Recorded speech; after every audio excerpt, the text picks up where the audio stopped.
to see what's going on, collect some data.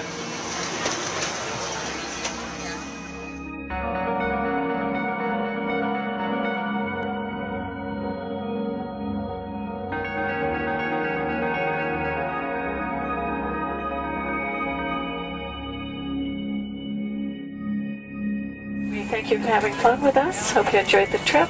Have a great vacation and welcome home if you're lucky enough to live here. Thank you.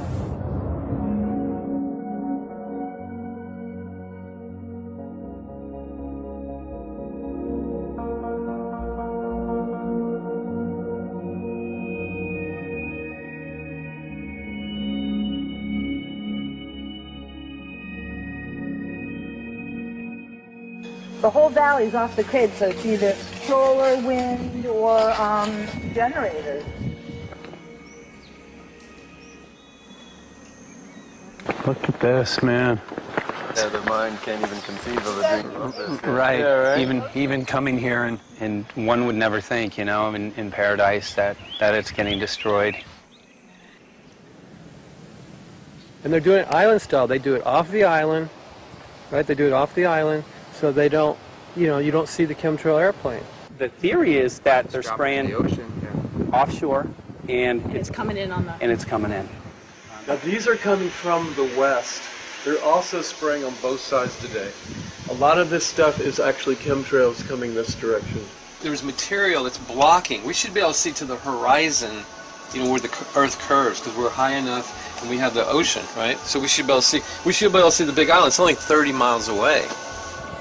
And you can see it's not a blue sky behind it. That's the key. It's all, you know, has that kind of weird looking blue, like silver blue I call it. And this is a nice day. You know, there's no more blue sky. The night we're gonna look at the stars at night, and it's like, you'll see, you can count them. There's so few stars at night now. There should be hundreds of thousands of stars, and I can count the stars. There's like one here and one here and one planet here. It's like, you might see, some nights you'll see 100, some nights you'll see 10. This is what concerns me, this kind of stuff right here. It's just soft. Okay. This just comes right off, this bark. That's not natural. For I've seen hundreds of thousands of coconuts and I've never seen it falling apart like that. Look at this, you guys. I've never seen anything like this. I used to trim trees all the time in Big Island. I've never seen anything like that. That's why I'm concerned. Not an easy task that you have here on the island. I could see the skepticism because it is so far beyond anybody's reality. It's amazing. It's just amazing to try to look through somebody else's eyes. Like my eyes, I can see this so it's like night and day, and other people it's just the illusion is just so deep. What do you think would happen if everybody awakened to what was going on and what the plans were of geoengineers? I think they'd have a revolution in Hawaii if people really understood what was going on. What's your concern for? I know that you love the land here. What's your concern about the chemtrails? Well, that we won't be able to live here and grow our own food, and that our health is going to be compromised. Do you think it already has been? Yes. And the thing is that they're doing it every day here, every day. So it's hammering, hammering, hammering, hammering, micro doses every day. And then, of course, it's getting in the environment, and of course, it's weakening the plants.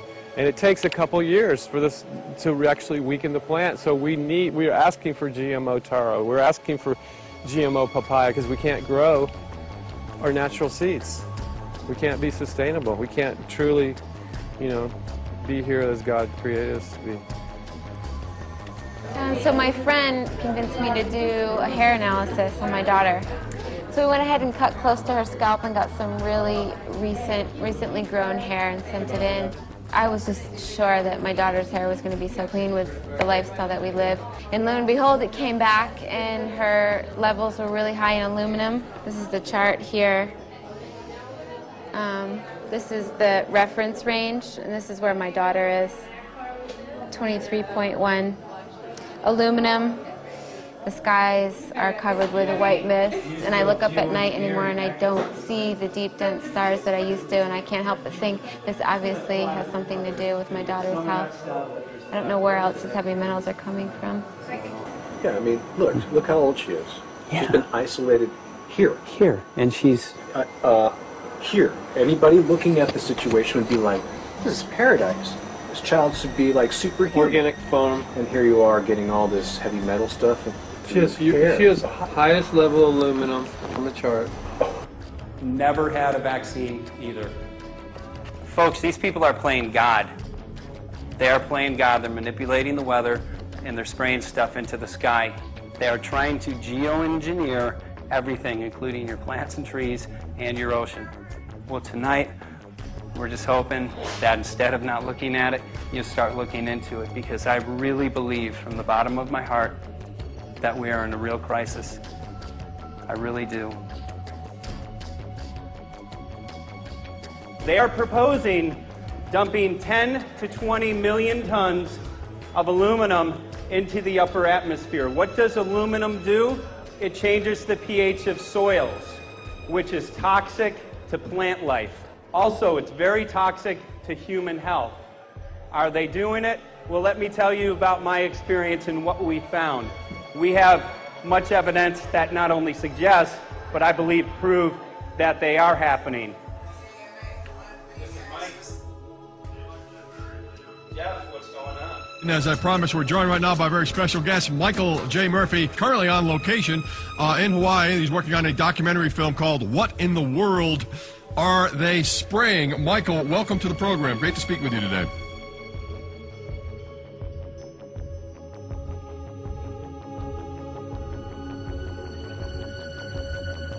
I had a friend who recently, he's always looking at things from a different perspective. He's a bit of a conspiracy theorist, you know, and he says that whenever the president comes to LA, there's no spraying that week.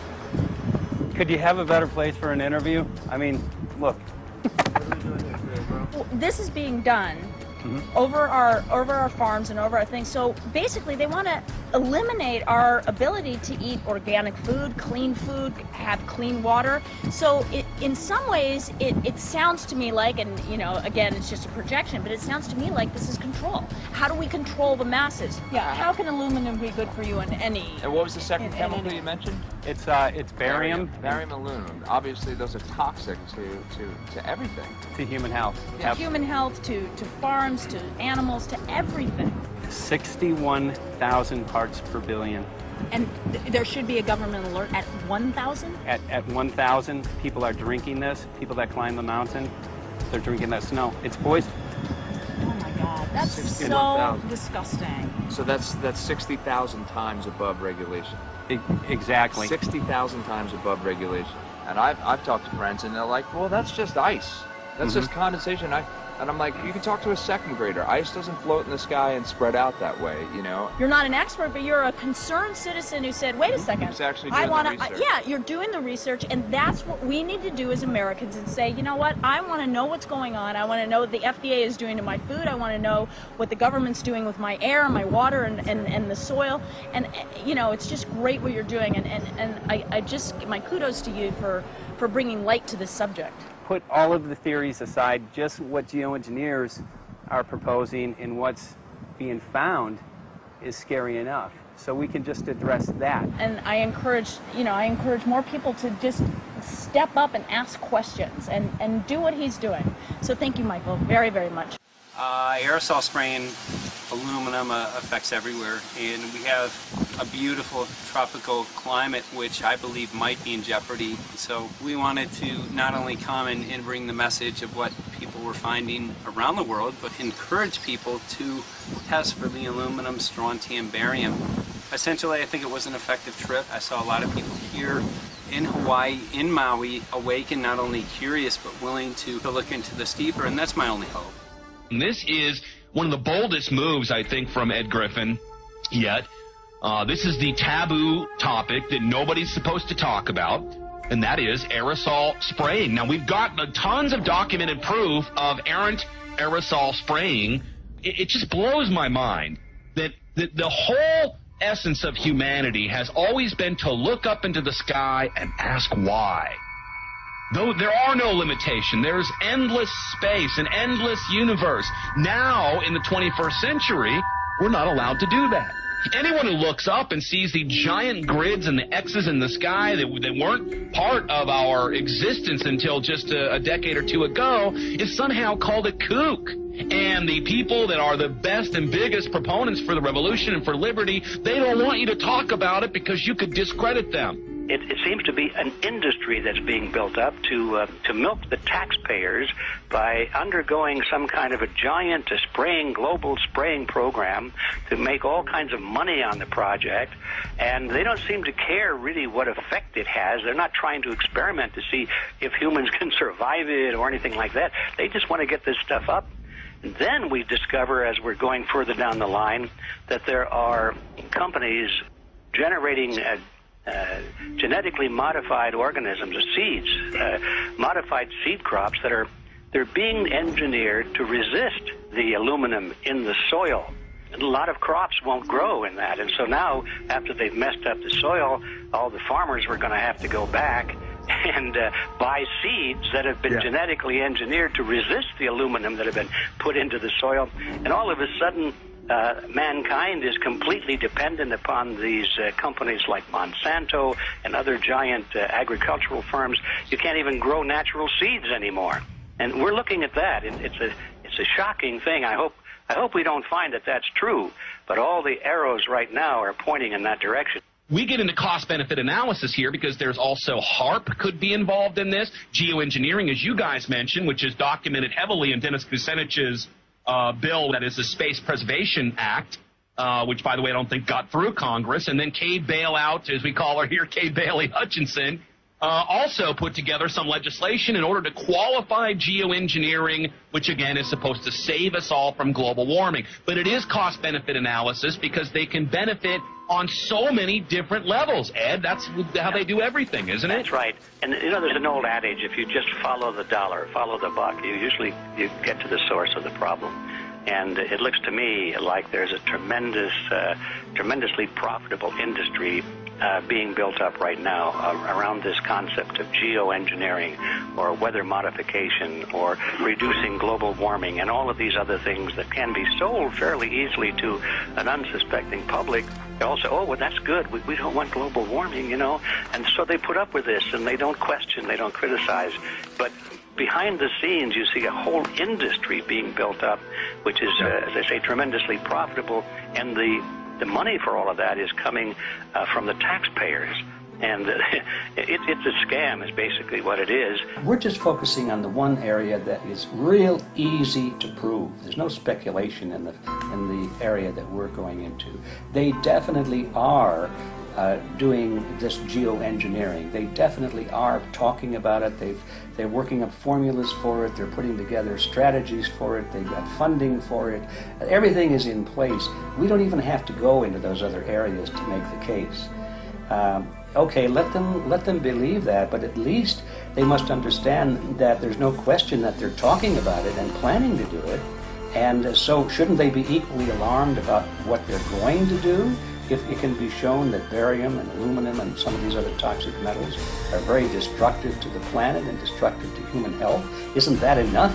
You know, how many issues do we need to crank into this? And so, you know, if you're going to kill the planet and kill the population, do we need any other reason to be alarmed?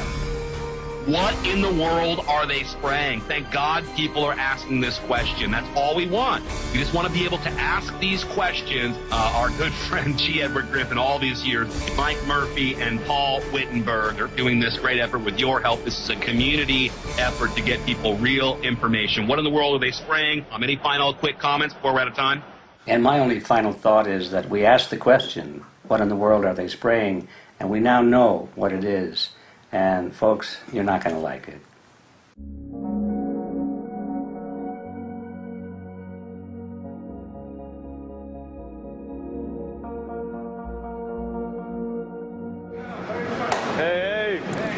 I'm Peter Vreken. I'm from Belgium. I'm 54 years old. I can't believe it myself.